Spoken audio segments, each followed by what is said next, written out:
take that route with it? Well, because my wife and I both live in the Bay Area, specifically small, town, and we still like it. But we don't really plan on moving because we have our kids and grandkids close by.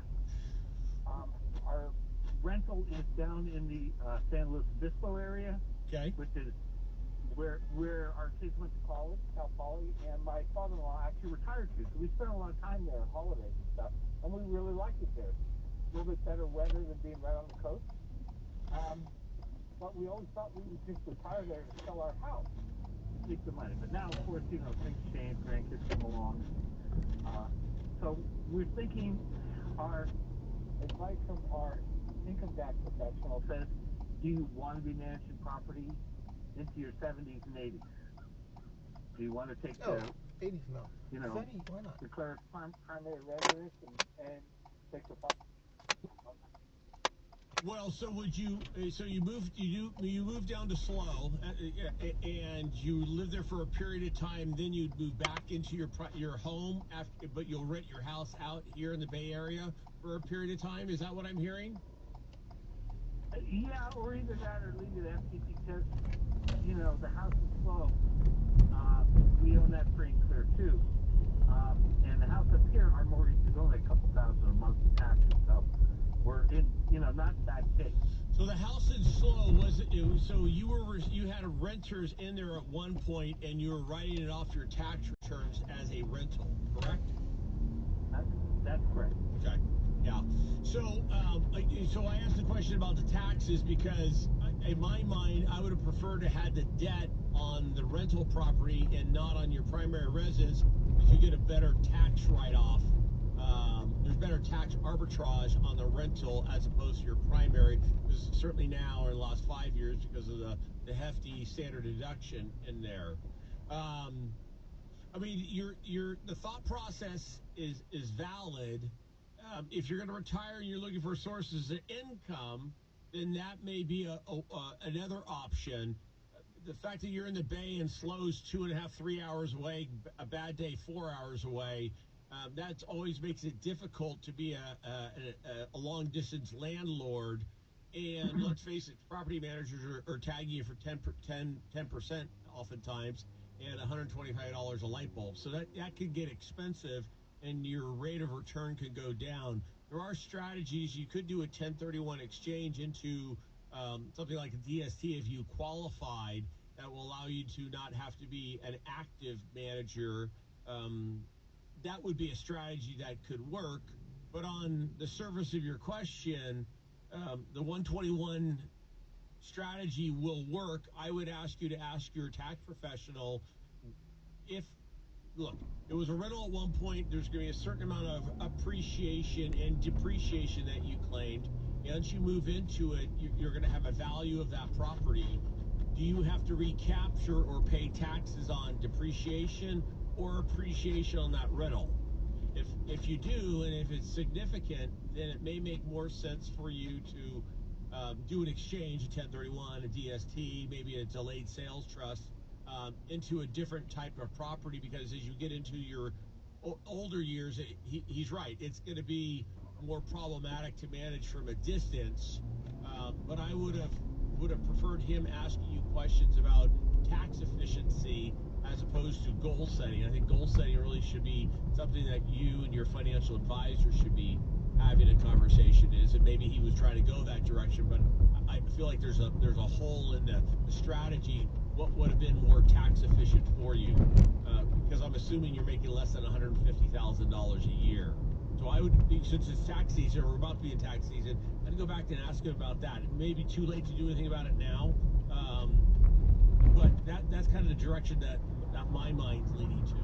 So, but I appreciate the phone call. Always more than happy to have a conversation at any point in time in the future with you, and or certainly call back. Ronald, why do you need a financial advisor? Yes, actually I'm calling because I have a question about mutual funds and fees, because my mutual fund is doing well. I invested at the beginning $70,000, and now I have 150,000 probably in about 12 years. But when I noticed on the fee, so I ended up paying like about 350 every quarter, and also on dividends. So I pay every quarter the mutual funds pays, and also paying for the dividends to the IRS. So I'm not sure if I'm doing it okay. I mean, I'm not sure if and is it okay to keep it, or just take a look more into it, and what kind of fee do I need to pay? Well, it's a great question. It's difficult for me to answer whether or not it's a good deal just based on what you've shared with me. It appears that you made about 6% a year on that investment. I mean, so 6%, depending on how it's invested, it feels like it's below the average rate of return over the last 12 years should be a lot higher than that. If the dividends are being paid out to you, then you're not reinvesting in it. And look, nobody does anything for free. So the fact that you're paying a fee... I'm sorry. It's being reinvested. Oh, so you are reinvesting. Okay, yeah. Well, so is it a bond fund? Is it a bond fund? Is it a stock fund? Is it, if it's a stock fund, is it a growth fund? Is it a balanced fund? I mean, those are the things that you need to be looking at. It's growth. Well, your rate of return, just on the math that I've calculated in my head, feels like it's underperforming. One of the challenges with mutual funds is based on how they're created. They're managing based on the fund prospectus, not necessarily what you're trying to create. But if it's gone from 50 to 150, you're going to have a capital gain event if you were to sell out. Now, does it make sense to possibly diversify? Probably, but we have to be systematic and disciplined about how much you're willing to pay in tax. Now, depending on what your tax bracket is, it could be as high as 20%, or it could be as low as 0. It just kind of depends on what your goals are. How old are you? I'm 59. And what's the goal for this money? So you bought this investment 12 years ago, and what are you going to do with it when it's all said and done? Oh, that's for my retirement. So is this a retirement account, or is it just a straight mutual fund and a brokerage account? Oh no, it's just a straight mutual fund that I'm planning to use it when I retire. I don't need the money right now. So do you also have a retirement account? Yes, I do have a retirement account. I have TVs. My wife has stocks. And we already paid off our mortgage on a condominium. Congratulations. Yeah. Yeah, so I guess if I see any holes in your current strategy, I would one ask if you're maxing out your retirement accounts. So if you're an employee from a company that offers a 401k, since you're over 50, you can do $30,500 into that. That'll save you taxes, ordinary income tax rates. If you're in a lower tax bracket, it could make sense to do a Roth component, do a Roth 401k. Maybe it's a 50-50 mix in there. You have lots of different options in there which way to go. Based on what you've shared about what you currently own and what your goals are, it feels as if you've underperformed the market, but until I've had a chance to look at what it is that you really have, it's always difficult to say. I think there's somewhere, last time I checked, something along the lines of 10,000 mutual funds. There's 10,000 ETFs. We prefer ETFs because you're able to manage the tax efficiencies a little bit better than a mutual fund. A mutual fund, again, is going to be actively managed. Maybe that's important to you or whoever chose the fund for you, but there's many different approaches. If this money is going to help supplement retirement because it's an after-tax account, and the fact that you have your home free and clear, that's all good. So your cash flow, your monthly needs are going to be that much less than what they would normally be if you had a debt. Not that it's wrong to have debt going into retirement, you just have to make sure you have the proper cash flow. But I appreciate the phone call, Ronald. 866-496-2300 is the number. That's 866-496-2300.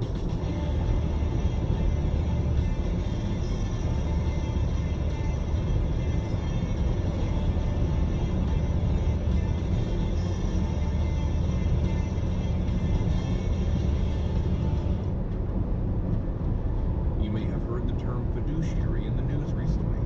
It's a term that has gained popularity as the regulatory environment continues to shift and evolve.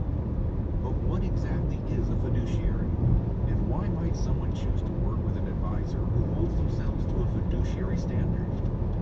A fiduciary refers to a person or organization that is held to a higher standard of conduct and trust. It means that as financial advisors, we are ethically bound to act in your best interests, essentially putting your interests above our own.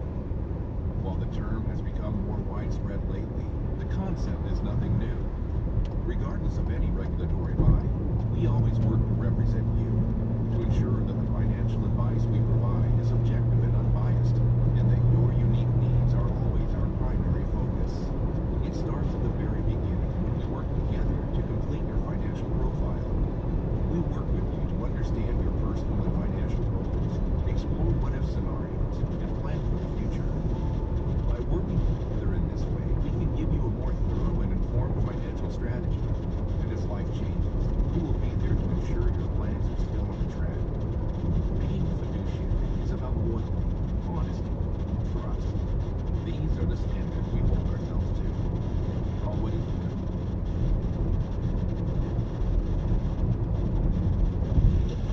With dry age-related medical information or dry AMD, you may be at risk for developing geographic atrophy, GA. GA can be unpredictable and progress rapidly, leading to irreversible weakness. Now there's something you can do to Slow it down, get it going slower. Izervay is proven to slow GA progression. Izervay or avacincaptad pagel is a prescription eye injection used to treat GA. Don't take it if you have an infection or swelling in or around your eye. Izervay can cause eye infection, retinal detachment, or increased risk of wet AMD. Izervay may temporarily increase eye pressure. Your vision will be impaired after an eye injection or exam. Don't delay. Ask your doctor about Izervay today.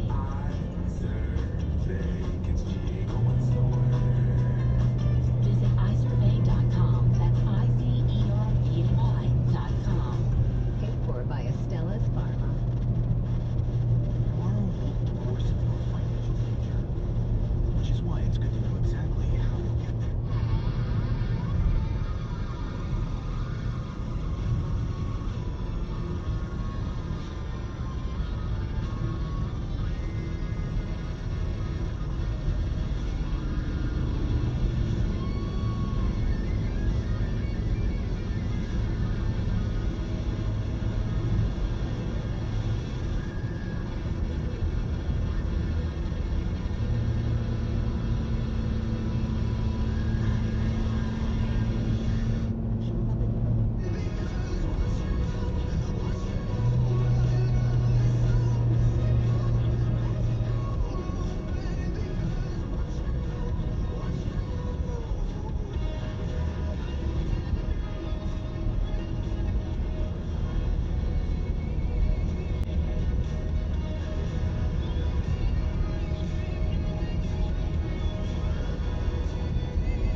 you're good. Okay.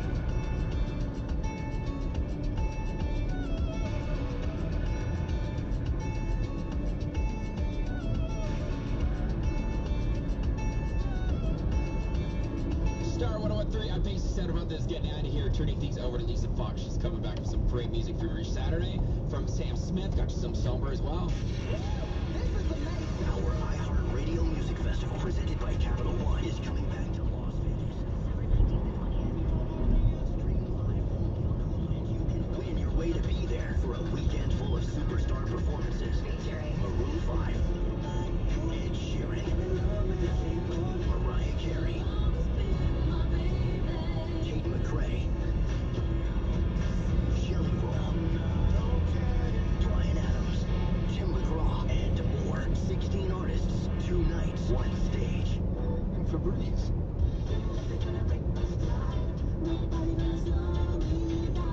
Don't let pneumococcal IRA as a non-spouse, and there seems to be some contradictory advice on different websites about when to take distributions. Some say there are annual minimum distributions within 10 years. Others say you can wait until the 10th year for a lump sum. If you can wait and don't need the money, wouldn't it be wiser to wait until the last year, since the money compounds tax-free and the final lump sum distribution would all be tax-free? Yes, I mean, the answer to the last question first, it does make sense to wait, but we finally got guidance from the Internal Revenue Service that last in February of this year that requires you to take a percentage out, the RMD amount out every single year. Now the amount's fairly negligible, so you're gonna have some compounding in there. It's tax-free. You might be able to use that tax-free income to possibly convert your, I'm assuming you have an IRA, to a Roth that will suffice for your lifetime. But yeah, no, the rules changed on that. Phyllis has a question on the same guidelines. Does the same 10-year rule that applies to other non-spouse beneficiaries also apply when the beneficiary is a trust? My mom passed in 2023 and left a small IRA to the trust for my sister and I. Yes on an inherited IRA, but it's got to be a see-through trust. I prefer naming beneficiaries as opposed to a trust when it comes to that approach. You just have to be aware of the implications, the estate planning, and sometimes the creators of the trust don't understand the most recent rules. And it's confusing, folks. I mean, that's why I pay thousands of dollars every year to be part of the Ed Slott IRA group. Been doing it for years now. I was actually started it way back when, and I dropped out for a period of time and realized that the information, the knowledge is invaluable in there. It's complicated. If you're doing it on your own, then good luck. Good luck. But if you're looking for a local independent financial advisor in good standing, give me a call. We come back on the other side of the hour. Taxable, tax deferred, tax free, and you have it all.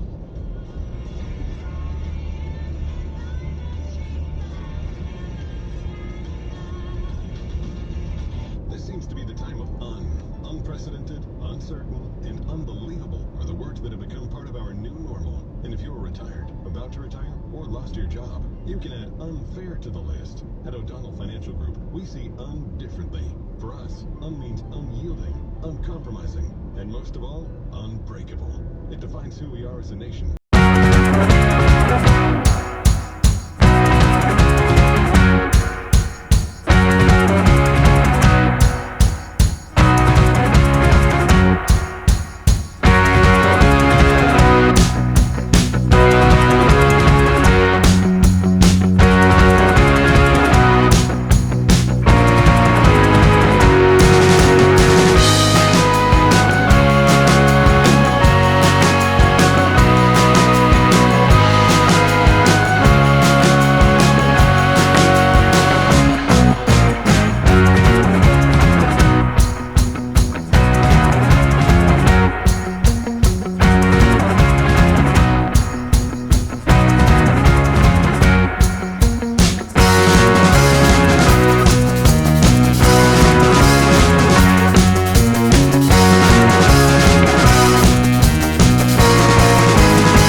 with it.